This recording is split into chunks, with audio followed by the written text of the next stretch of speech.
اسنا وكان عرشه على الماء رواه مسلم سبحان الله হযরত আব্দুল্লাহ ইবনে আমর রাদিয়াল্লাহু তাআলা আনহু তিনি বর্ণনা করেন আমার দয়াল নবী বলেন উম্মতেরা শুনো শুনে রাখো আমার আল্লাহ 7 আসমান 7 জমিন বানাইবার 50,000 বছর আগে তাকদীর লিখেছেন মানে আসমান এবং জমিন বানাইবার 50,000 বছর আগে আমার আল্লাহ কলম বানাইছে সুবহানাল্লাহ এই জন্য মনে রাখবেন যুবক ভাইরা এখান থেকে আরেকটা বিষয় লক্ষ্য রাখবেন আসমান জমিনের আগে হলো আমার আল্লাহ কলম বানাইছে কলম যখন বানায় তখন ওয়াকানা আরশুহু আলাল মাই কলম যখন আমার আল্লাহ বানায় তখন পানির উপরে আরশে আজিমটা ভাসমান ছিল তার মানে কলম যখন আল্লাহ তাআলা বানিয়েছেন সৃষ্টি করেছেন তখন পানিও ছিল আরশে আজিমও ছিল ইকোটা বেশি হয়ে গেছে মনে হয় আরেকজন কথা বলতেছে ব্যালেন্স করে দেন আপনাদের মাইকের সার্ভিস খুবই ভালো আমি আসার আগে অনেক প্রশংসা করেছেন মুফতি আসাদ সাহেব বলছে আজকের মাইক ফাটাফাটি মাইক বোম বাস্টিং মার্কা মাইক তো আমি একটু আশান্বিত হলাম যে আলহামদুলিল্লাহ কষ্ট হবে না মাইক ভালো তা আসলে ভারত বাংলা বা এপার বাংলা ওপার বাংলার সাউন্ড সিস্টেমটা তো একটু ব্যতিক্রম উনি একটু ম্যাচিং করার চেষ্টা করতেছে ইনশাআল্লাহ এখন সুন্দর হয়ে গেছে ক্লিয়ার আছে বন্ধুরা আমার দাদু ভাইরা আমার আসমান জমিন বানাইবেন 50,000 বছর আগে আমার আল্লাহ কলম বানাইছে কলম যখন আমার আল্লাহ বানায় ওই সময় পানির উপরে আরশে আজিম ভাসমান ছিল একটা কথা মনে রাখবেন ভাইজান আপনার নাম জানে কি মাওলানা তৌহিদুর রহমান সাহেব তিনি এই স্টেজে আসলেন যখন আসলেন তখন দেখলেন স্টেজে চেয়ার রাখা আছে এই যে তিনি মাওলানা তৌহিদুর রহমান স্টেজে আসলেন এসে দেখেন স্টেজের উপরে চেয়ার রাখা আছে এই কথাটার মাঝে কি বোঝা যাচ্ছে তৌহিদুর রহমান সাহেব এখানে আসার আগে থেকে স্টেজও ছিল চেয়ারও ছিল উনি আসছে এসে দেখছে স্টেজও আছে চেয়ারও আছে তার মানে হলো আল্লাহ তাআলা কলম বানাইছে যখন কলম বানাইছেন ওয়াকানা আরশুহু আলাল মাই যখন আল্লাহ কলম বানালেন তখন আরশে আজিম পানির উপরে ছিল তার মানে কলমের আগে পানিও ছিল আরশ আজিমও ছিল সুবহানাল্লাহ বলেন বন্ধুরা রে দাদু ভাইরা রে এবার আসুন আমরা আরো জানি মুসনাদ আহমদের মধ্যে উল্লেখ সাহাবী হযরত আবু রাজিন রাদিয়াল্লাহু তাআলা আনহু তিনি বর্ণনা করেছেন মারফু ভাবে আল্লাহর নবী নিজে বলেছেন যেটার সারমর্ম ইমাম ইসমাঈল আজলুনি রাহমাতুল্লাহ আলাইহি কাশফুল খাফার মধ্যে উল্লেখ করেছেন ইমাম শিহাবউদ্দিন কাস্তালানি মাওয়াহিবুল লাদুনিয়ার মধ্যে উল্লেখ করেছেন যে আল আসাহু আন্নাল আরশা ক্বাবলাল কলম বিশুদ্ধভাবে প্রমাণিত রয়েছে যে আমার আল্লাহ কলম বানাইবার আগে আরশে আজিম বানিয়েছে সুবহানাল্লাহ বলে যার কারণে জগত সৃজন রে দেখো চন্দ্র সূর্য তারা শূন্য ভরে আসে অচল নিশ্চল ধরা ধরে নবী দবিনে ভাব সবে মিশে এবার জানবো এই আসমান জমিনের আগে কলম বানাইছে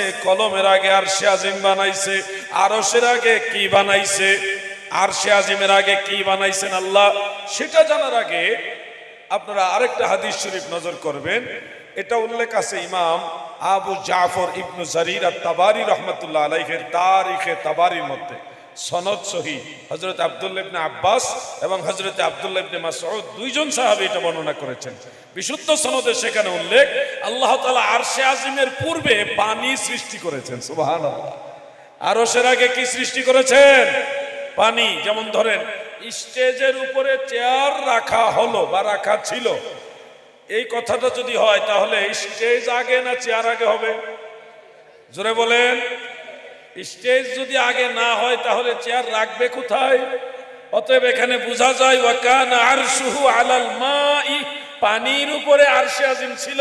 এখান থেকে বোঝা যায় পানি আগে, এরপরে পানির উপরে আরশে আজিম, অতএব আরশের আগে আল্লাহ পানি বানাইছে। সুবহানাল্লাহ বলুন। তাহলে বুঝতেছেন নি বিষয়টা আপনারা? সিরিয়াল বুঝেন। আমাদের নবী কত বড় নবী, কত মহান নবী, কত শ্রেষ্ঠ নবী, যে সব কিছু বানাইবার আগে আল্লাহ আমাদের নবীকে বানাইছে। সুবহানাল্লাহ বলেন। লাকাদ মান্নাল্লাহু আলাল মুমিনিনা ইয বা'সা ফীহিম রাসূলাম মিন আনফুসিহিম। আমার আল্লাহ বলেন, দুনিয়ার মানুষেরা গো, আমি আল্লাহ মুমিনদের উপরে সবচেয়ে বড় দয়া করেছি। তাদের মধ্য থেকে তাদের মাঝে আমার রাসূলকে পাঠিয়েছি। সুবহানাল্লাহ। আমার নবীজিকে পাঠাই আল্লাহ গৌরব করতেছেন। আল্লাহ নিজে স্বয়ং সৃষ্টিকর্তা নিজে গৌরব করে যাকে পাঠায়া। তিনি কম দামি না অনেক বেশি দামি? অনেক বেশি দামি। যাকে পাঠিয়ে আল্লাহ নিজে গৌরব করতেছে যে আমি তোমাদেরকে সবচেয়ে বড় দয়া করেছি, যে আমার রাসূলকে তোমাদের মাঝে পাঠাইছি। এই জন্য আমরা নবী পাইয়া খুশি না বেজার? আর আওয়াজে বলেন, খুশি না বেজার? আল্লাহ রাসূল পাঠাইয়া আল্লাহ খুশি, গৌরব করে, আর আমরা নবী পাইয়া খুশি। নবীর মহব্বতে একটু দুরূদ শরীফ পড়েন দেখি কেমন খুশি। আল্লাহুম্মা, মাশাআল্লাহ,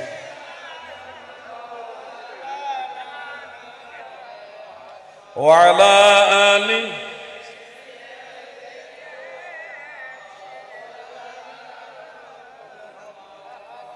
তুমি আল্লাহর প্যারা হাবিব, তোমার সাথে তুলনা কার, তোমার মতো আরশ ভ্রমণ করে নাই কোন পয়গম্বর। আল্লাহুম্মা সাল্লি মারহাবা।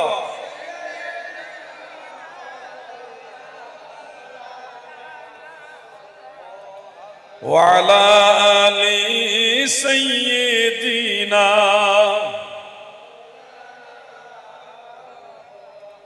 আমার দাদু ভাইরা, এবার আমরা জানবো পানির আগে আল্লাহ কি বানিয়েছেন, কি সৃষ্টি করেছেন। পানির আগে কি? শোনো হে পশ্চিমবঙ্গের ভারতবর্ষের মুমিন মুসলমান, পানির আগে আমার আল্লাহ কি বানাইছে? জামিউত তিরমিজি এবং মুসনাদ আহমদের মধ্যে বিশুদ্ধ সনদে উল্লেখ, হযরত ইবনে আব্বাস রাদিয়াল্লাহু তাআলা আনহুমা বর্ণনা করেছেন, আল্লাহর রাসূল বলেন, দুনিয়ার মানুষেরা গো, আমার আল্লাহ পানি বানাইবার আগে, পানি বানিয়ে সৃষ্টি করার পূর্বে আমার আল্লাহ বাতাস সৃষ্টি করেছে। প্রত্যেকটা কথা আমি সহিহ হাদিস থেকে আপনাদের শোনাচ্ছি। তাহলে এই পানি এবং বাতাস আজকালকের সৃষ্টি না, সেই আগের সৃষ্টি। হযরত ইবনে আব্বাস এবং অন্য সাহাবারা নবীজিকে প্রশ্ন করলেন, বাতাস কিসের উপরে স্থির ছিল ইয়া রাসূলুল্লাহ? নবীজি বললেন, বাতাস ছিল আল্লাহর কুদরতের উপরে স্থির। এই হলো বাতাস পর্যন্ত ইতিহাস। আমরা যদি অন্য হাদিসের দিকে তাকাই, ইমাম বাইহাকি দালাইলুন নবুয়তের মধ্যে ৫ম খণ্ডে বিশুদ্ধ সনদে হাদিস উল্লেখ করেন, হযরত আবু হুরায়রা রাদিয়াল্লাহু তাআলা আনহু থেকে বর্ণিত, আমার দয়াল নবীজি বলেন, আল্লাহ তাআলা যখন নবী আদমকে সৃষ্টি করলেন, রূহ দিলেন, দেওয়ার পরে তিনাকে আল্লাহ তাআলা পরিচয় করাচ্ছেন তিনার সন্তানদের সাথে, যে এটা অমুক ব্যক্তি, তার এই ফজিলত, তার এই মর্যাদা, এটা অমুক ব্যক্তি, তার এই ফজিলত, তার এই মর্যাদা। এইভাবে আমার আল্লাহ বনি আদমের সাথে হযরত আদমের পরিচয় করিয়ে দিচ্ছেন।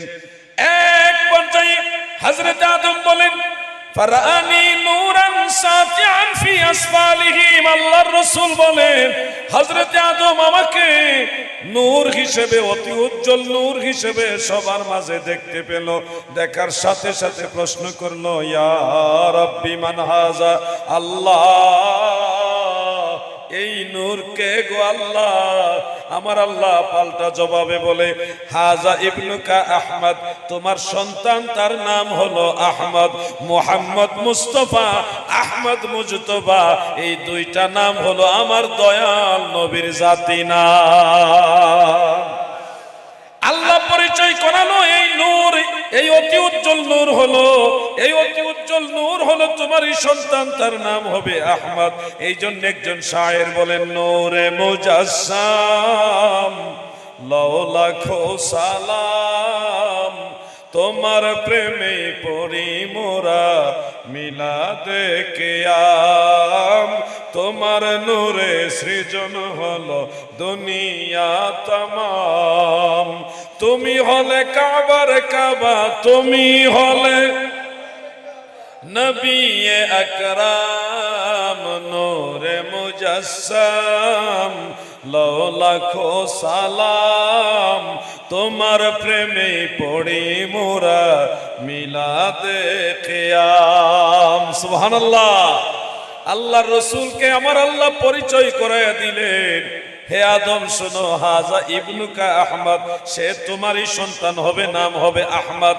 হুয়াল আউয়ালু ওয়াল আখির ওয়া হুয়া আউয়ালুশ শাফিঈন, তিনি সৃষ্টির প্রথম, তিনি সব নবীর শেষ নবী, তিনি সর্বপ্রথম শাফাআতকারী। মাওয়াহিবুল লাদুনিয়ার মধ্যে এইভাবে স্পষ্ট করে ইমাম কাস্তালানী উল্লেখ করে দিয়েছেন। অতএব আমার আল্লাহ আসমান জমিন বানাইবার আগে কলম বানাইছেন, কলমের আগে আরশে আজিম বানাইছে, আরশের আগে আমার আল্লাহ পানি বানাইছে, পানির আগে বাতাস বানাইছে, বাতাস সহ সব সৃষ্টি জগতের শুরুতে সর্বপ্রথম আমার আল্লাহ নূরে মুহাম্মাদি বানাইছে। যার কারণে জগত সৃজন রে দেখো, চন্দ্র সূর্য তারা শূন্য ভরে, আছে অচল নিশ্চল ধরা ধরে, নবী পদবিনে ভাব সবে মিশে। এবার একটা তথ্য আপনাদের শোনাবো, যেটা শুনলে হয়তো অনেকে একটু আশ্চর্য হয়ে যাবেন। আশ্চর্য হওয়ার মতো এই তথ্যটা পবিত্র কোরআনের সূরা কলমের মধ্যে আমার আল্লাহ তাআলা বলেছেন, নুন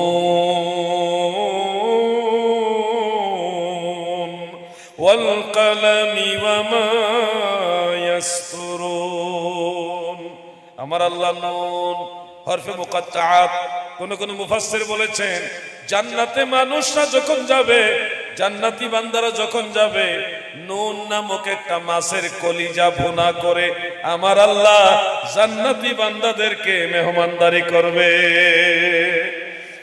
এরপরে আমার আল্লাহ কলমের কসম করলেন, ওয়াল কলামি ওয়া মা ইয়াসতুরুন, কলমের কসম করলেন। কেন আমার আল্লাহ কলমের কসম করলেন? এই আয়াতের তাফসীরের মধ্যে তাফসীরে তাবারি এবং তাফসীরে ইবনে আবি হাতিম, তাফসীরে ইবনে কাসির, এই তিনটা তাফসীরের মধ্যে বেশ কয়েকটা riwayat হযরত ইবনে আব্বাস সহ বেশ কয়েকজন সাহাবী থেকে, তাবেঈ থেকে বর্ণিত রয়েছে। কয়েকটা হাদিস, সবগুলি হাদিস একসাথে করে আল মুহাল্লার মধ্যে, আল মুদখালের মধ্যে ইবনুল হাজ মালিকি রাহমাতুল্লাহ আলাই আল মুদখাল লি ইবনুল হাজ, সেই কিতাবের মধ্যে লিখেছেন, ইন্নাল্লাহ তাআলা খালাকাল আরশা ওয়াল কুরসিয়্যা ওয়াল লাওহা ওয়াল কলম মিন নূরে মুহাম্মাদিন সাল্লাল্লাহু আলাইহি ওয়াসাল্লাম। আমার আল্লাহ আরশ, কুরসি, লৌহ, কলম এই সব কিছু নূরে মুহাম্মাদি থেকে বানাইছে। সুবহানাল্লাহ বলে। আরশে আজিম বানাইছে কি থেকে? নূর থেকে, নূরে মুহাম্মাদি থেকে। কুরসি বানাইছে নূরে মুহাম্মাদি থেকে। লৌহ কলম বানাইছে নূরে মুহাম্মাদি থেকে। তাহলে এই কথাগুলি বলার উদ্দেশ্য হলো, আমাদের নবী কত মহান নবী, কত শ্রেষ্ঠ নবী, কত মর্যাদা সম্পন্ন নবী। সবার আগে আল্লাহ আমাদের নবীকে বানাইছে এবং সেই নবীর নূর দিয়া আরশ, কুরসি, লৌহ, কলম সব বানাইছে। সুবহানাল্লাহ বলে। তোমার জন্য বানায়াছে আমার আল্লাহ সারাটা দুনিয়া গো নবী, নবী তুমি ইমামুল আম্বিয়া, নবী তুমি ইমামুল, রহমতের ভান্ডার নবী, তুমি নূরের খনি, প্রেম কইরাছেন তোমার সঙ্গে ও নবী, স্বয়ং আল্লাহ কাদের গনি গো নবী, দয়াল নবী তুমি গুণমণি, দয়াল নবী তুমি গুণ। নবীজির প্রশংসা শুনলে আপনাদের কি খারাপ লাগে? দাদু, আমার নবীজি যখন কথা বলতেন, শামায়েলে মুহাম্মাদির মধ্যে ইমাম তিরমিজি উল্লেখ করেছেন, হযরত ইবনে আব্বাস বর্ণনা করেন, দয়াল নবীজি যখন কথা বলতেন, নবীজির দাঁত মুবারকের ফাঁক মুবারক দিয়ে নূর বের হয়ে যেত। সুবহানাল্লাহ। আমার দয়াল নবীজি যখন আম্মাজান আয়েশার ঘরে প্রবেশ করলেন, হযরত ইমাম বাইহাকি আম্মাজান আয়েশা রাদিয়াল্লাহু তাআলা আনহা থেকে বর্ণনা করেছেন দালাইলুন নবুয়তের মধ্যে, ইমাম আবু নুআইম ইসফাহানি তিনি বর্ণনা করেছেন দালাইলুন নবুয়তের মধ্যে সনদ সহকারে, অন্যান্য কিতাবে এটা আছে, খাসায়েসুল কুবরার মধ্যে উল্লেখ। আম্মাজান আয়েশা সিদ্দিকা সুই দিয়ে কাপড় সেলাই করতেছিলেন বা কাঁথা কোনো একটা কিছু সেলাই করছিলেন, অন্ধকারে বাতি নিভে যাওয়ার কারণে অন্ধকারে পুরো ঘর মানে অন্ধকার হয়ে গেল, আলোহীন হয়ে গেল। এমত অবস্থায় আমার দয়াল নবী যখন সেই অন্ধকার প্রকোষ্ঠে ঘরের মধ্যে প্রবেশ করলেন, নবীজির চেহারা মুবারকের নূরের আলোতে আয়েশার ঘর আলোকিত হয়ে গেছে, এমনকি হারিয়ে যাওয়া সুই পর্যন্ত খুঁজে পেয়েছে। নূরে মুজাসসাম লও লাখো সালাম, তোমার প্রেমে পড়ি মোরা মিলাদে কিয়াম, তোমার নূরে সৃজন হলো দুনিয়া তামাম। তুমি হলে কাবার কাবা, তুমি হলে কাবার কাবা, নবী আকরাম নূরে মুজাসসাম লও লাখো সালাম, তোমার প্রেমে পড়ি মোরা মিলাদে কিয়াম। সুবহানাল্লাহ। আমার ভাইরা গভীর মনোযোগ দিয়ে শুনবে, আমার আল্লাহ আমাদের নবীকে কত দিকে সম্মান দিয়েছেন।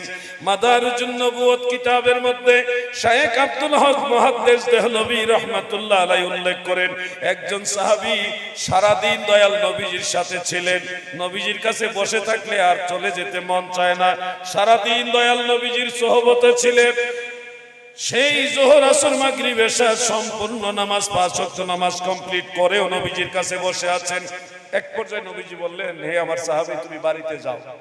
কিন্তু দিন রাত্রে এত গভীর অন্ধকার যে রাস্তা ঠিক মতো দেখা যাচ্ছে না। তিনি বললেন, ইয়া রাসূলুল্লাহ, এই অন্ধকার রজনীতে আমি কিভাবে বাড়িতে যাব? সাপ বিচ্ছুর ভয় আছে, আমি তো রাস্তা দেখবো না। দয়াল নবীজি বললেন, আমাকে একটা কিছু দাও, একটা লাঠি বা কিছু একটা পেলে আমাকে দাও। ওই সাহাবী কি করলেন, খেজুর গাছের ডালের মতো একটা ছোট্ট লাঠি পেয়ে আল্লাহ রাসূলের কাছে দিলেন। ইয়া রাসূলুল্লাহ, এই লাঠি মুবারক পাইলাম। দয়াল নবীজি হস্ত মুবারকে এই লাঠি মুবারকটা নিয়ে সাহাবীর হাতে দিয়ে বলেন, সাহাবী রে,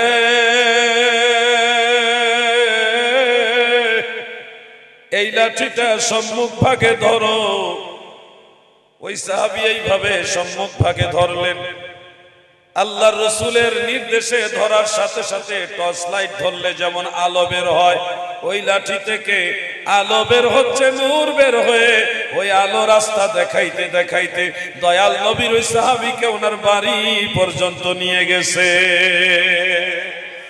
আমার নবীজি নূর মুনাব্বির ওয়া মুনাওয়ার, আমার নবীজি মুনাব্বির এবং মুনাওয়ার।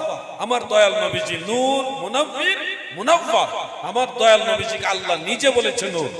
قد جاءكم من الله